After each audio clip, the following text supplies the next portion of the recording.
Welcome to the deep dive. Today we're jumping straight into something pretty complex, actually. Hmm. The recent ceasefire between India and Pakistan back in May 2025. And what makes this really interesting is the role the U.S. reportedly played Right. in getting these two, nuclear powers to stop shooting. And maybe even more interesting, how differently India is talking about that U.S. involvement. Absolutely. So Yeah. we've got sources laying out, well, first a really rapid and dangerous escalation, then this burst of intense diplomacy, and then, like you said, this fascinating split in how the main players are actually describing what happened behind the scenes. It's a great window into international relations. Okay, so let's set the scene. What exactly kicked off this latest crisis, the spark? Yeah, the immediate trigger. It was a devastating terrorist attack. Happened in Pahalgam, that's in Indian-ministered Kashmir, Yeah. on April 22nd, 2025. Ah. Just tragic. 26 tourists were killed. And India pointed the finger straight at Pakistan almost immediately, accused them of backing the militants. And Pakistan's response. Denied it, as you'd expect, said they had no connection to the attack. Right. And India's reaction this time, it seemed to go beyond just, lodging protests. It really did. India took some quite significant steps. First, they downgraded diplomatic ties. Then they closed the land border, which is a huge deal for trade and travel. Okay. And maybe the biggest surprise, given its history, they suspended the Indus Waters Treaty. Wow, the Indus Waters Treaty. That's the big water sharing agreement, isn't it? I thought that thing had survived, like everything. Exactly. It's weathered actual wars before. So suspending it, yeah, that really shows how seriously India took this attack. It sent a very, very strong message. And Pakistan. Did they respond in kind? They did. Predictably, Pakistan shut its airspace to Indian flights and suspended all trade going the other way. So, diplomatic moves, economic pain, but then things got kinetic, right? Military action followed. Precisely. Around May 7th, India launched something they called Operation Sindoor. Sindoor. This involved missile strikes. Reports mentioned Rafale jets were used. The targets, India said, were terrorist infrastructure inside Pakistan and also in Pakistan-administered Kashmir. And the claim to... Pakistan retaliated. This was around May 10th. They used their own missiles, drones too, aimed at Indian military sites, air bases, and, things got messy.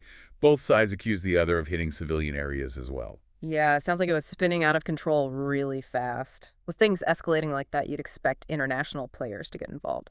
Let's talk about the U.S. What was Washington saying at first? Well, interestingly, the initial public line from the U.S. was kind of hands-off.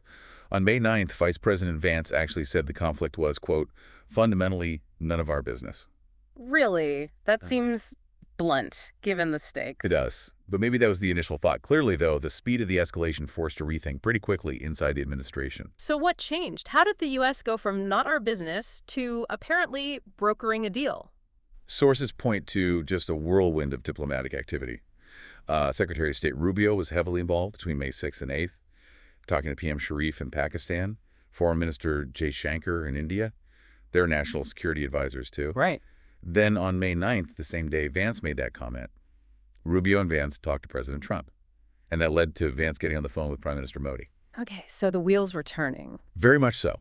It all seemed to build up to this, what's been called a marathon session of telephone diplomacy on May 10th.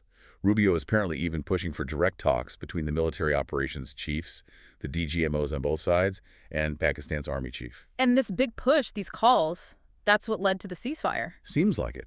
We saw phone calls confirmed between the Indian and Pakistani DGMOs on May 10th and then again on the 12th.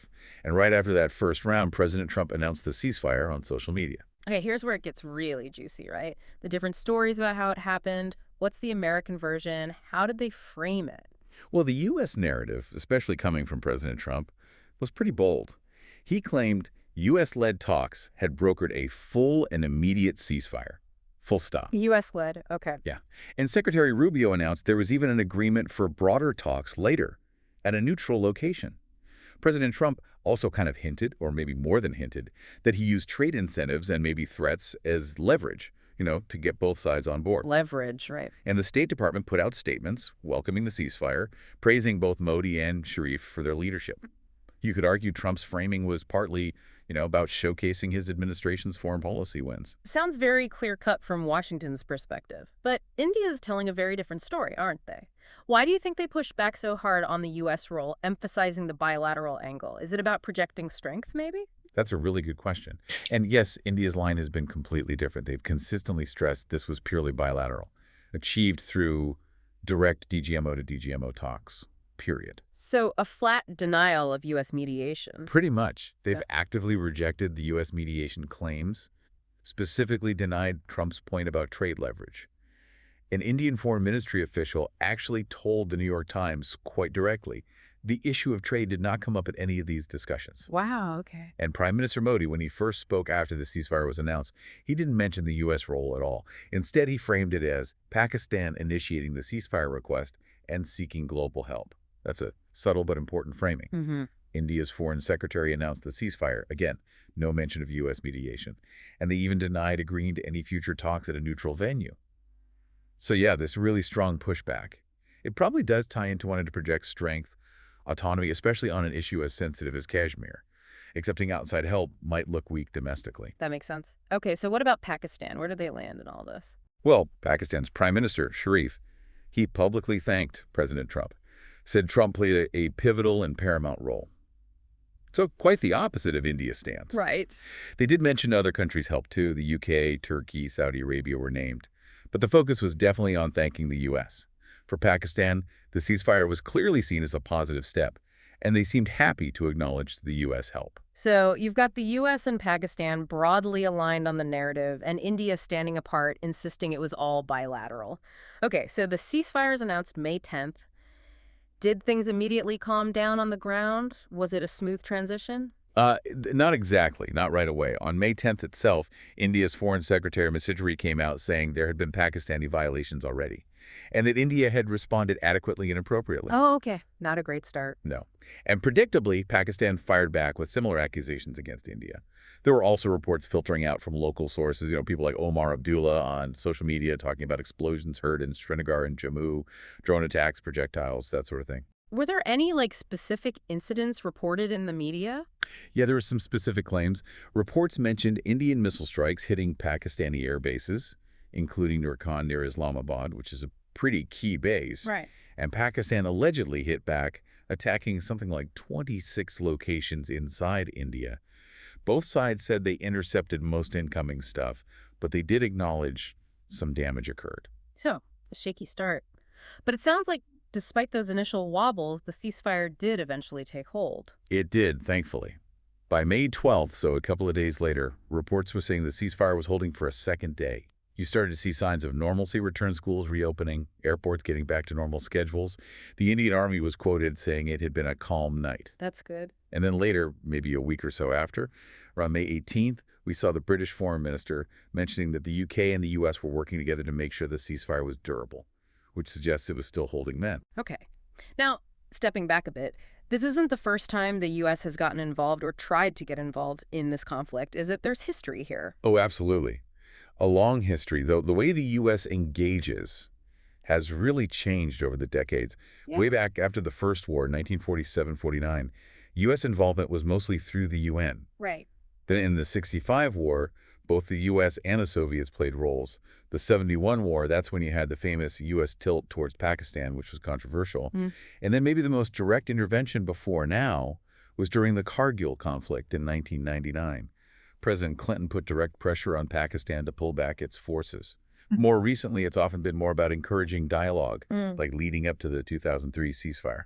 So bringing it all together from this latest episode, what are the main things we should take away, and what do these different stories mean for the future there? Well, look, the biggest takeaway, the most important one, is that a ceasefire was reached.